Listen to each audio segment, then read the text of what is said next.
Assalamualaikum warahmatullahi wabarakatuh. Semangat pagi.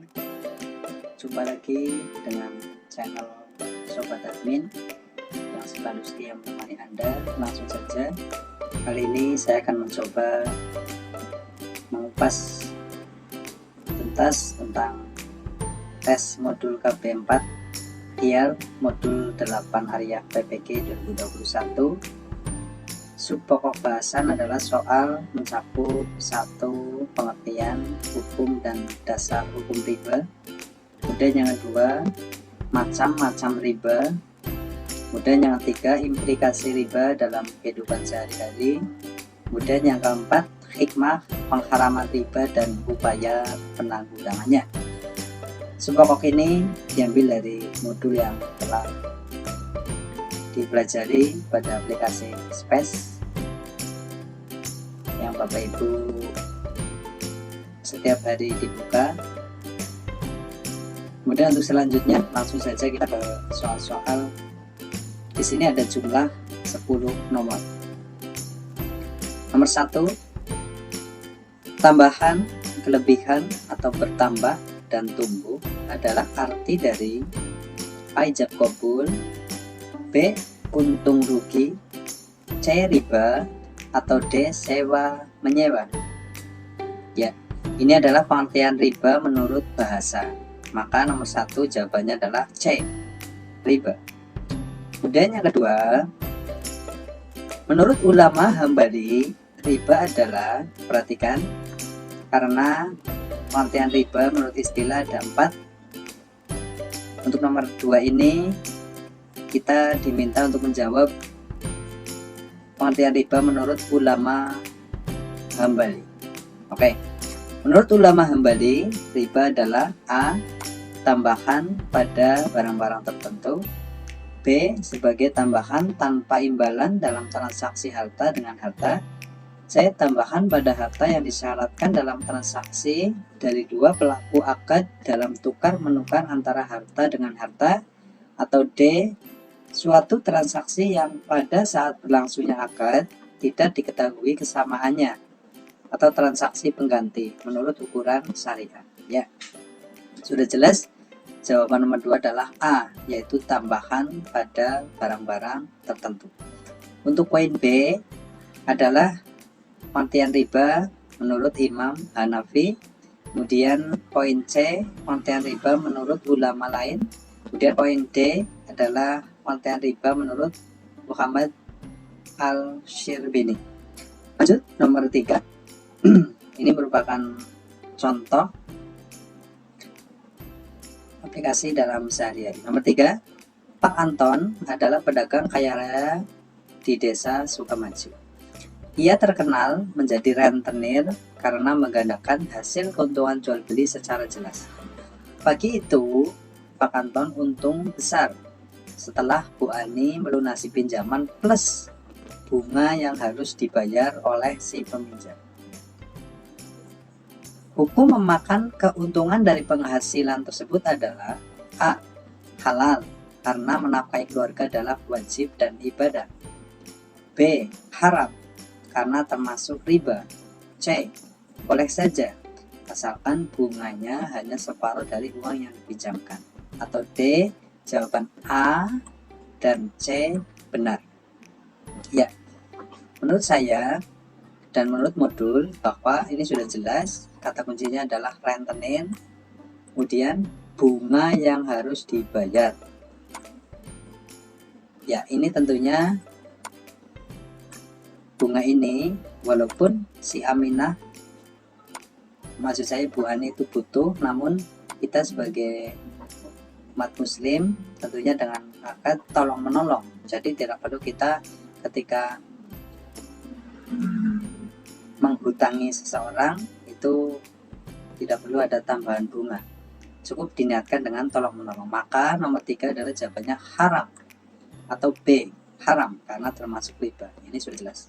Kemudian nomor 4, riba yang terjadi dalam masalah barter atau tukar menukar benda sejenis dengan kadar atau takaran berbeda adalah jenis riba A. riba fadli, B. Riba nasiah, C. Riba yad, D. Riba qard. Perhatikan, kata kunci nomor 4 adalah benda sejenis namun takarannya berbeda.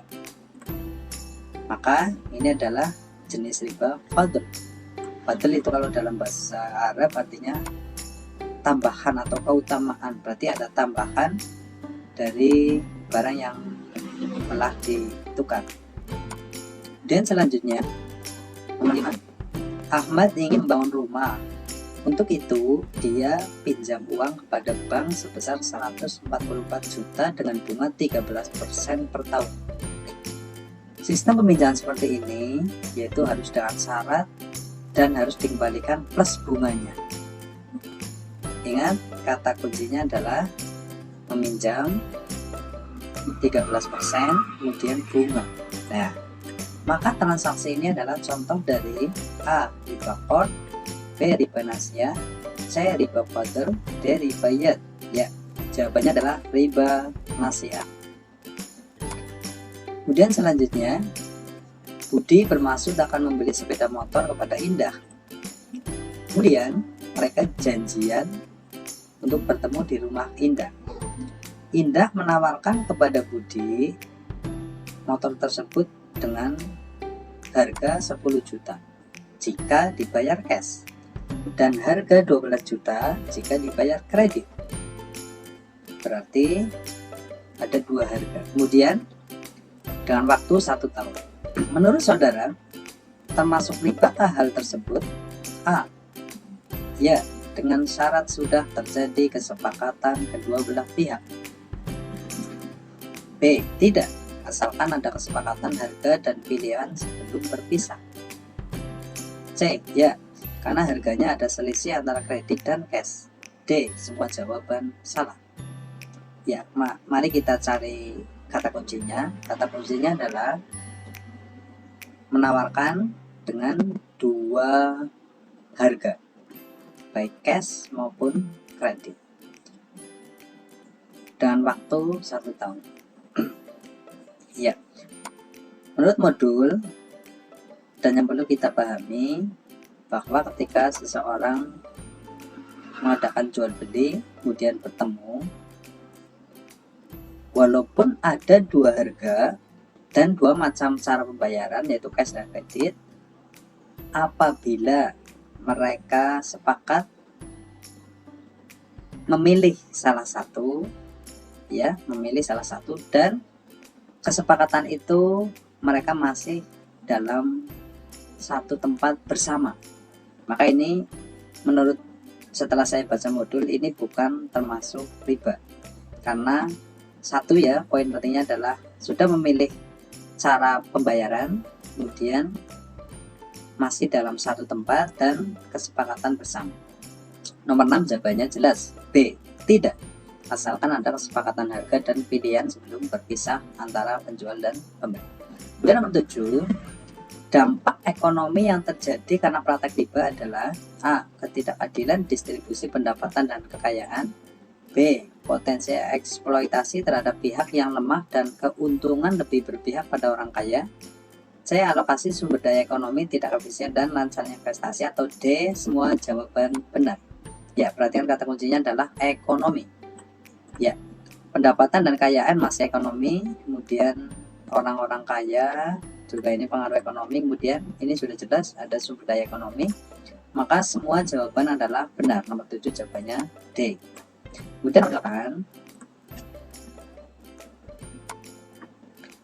kreditur yang meminjamkan modal, kreditur ini berarti tukang kredit, ya, dengan menuntut pembayaran lebih, ya, perhatikan, pembayaran lebih kepada peminjam dengan nilai yang telah disepakati bersama, menjadikan kreditur mempunyai legitimasi untuk melakukan tindakan-tindakan yang tidak baik untuk menuntut kesepakatan tersebut. Merupakan implikasi riba dalam hal A. Riba menimbulkan permusuhan, B. Riba merupakan bentuk penjajahan, C. Riba adalah pencurian, atau D. Yang kaya semakin kaya. Menurut modul ini jawabannya adalah B. Riba merupakan bentuk penjajahan. Kenapa? Karena ini kata kuncinya adalah melakukan tindakan-tindakan yang tidak baik. Ini merupakan suatu penjajahan. Kemudian nomor 9, upaya penanggulangan riba dapat diaplikasikan atau dicerminkan pada kegiatan berikut, kecuali, ingat, kecuali upaya penanggulangan riba dapat dicerminkan pada kegiatan berikut, kecuali A. bagi hasil, B. mudharabah, ini bagi hasil, kemudian C. musyarakah atau kerjasama, atau D. semua jawaban salah. Kecuali ini ya. Menurut modul, boleh dalam penanggulangan riba ada beberapa upaya dari agama Islam supaya orang tidak riba, yaitu ada bagi hasil atau mudharabah, ada musyarakah atau kerjasama. Maka ini kecuali ya, berarti semua jawaban salah, padahal ini adalah semua jawabannya benar, tapi ini kecuali, maka nomor 9 jawabannya D. Yang terakhir, bahwa riba adalah mengambil harta orang lain tanpa imbalan. Karena orang yang menjual 1 dirham dengan 2 dirham, berarti dia mendapatkan tambahan 1 dirham tanpa ada imbalan apa-apa. Hal ini merupakan contoh pelarangan riba dalam aspek A. ekonomi, B. sosial, C. budaya, D. masyarakat. Ya, kata kuncinya adalah harta dan dirham. Dirham kan uang, berarti ekonomi. Jawaban nomor 2 adalah A. Oke, teman-teman, demikian pembahasan sedikit tambahan referensi untuk mempersiapkan diri tes uji formatif KB4 tentang riba. Semoga bermanfaat, tetap semangat, semoga sukses. Terima kasih. Assalamualaikum warahmatullahi wabarakatuh.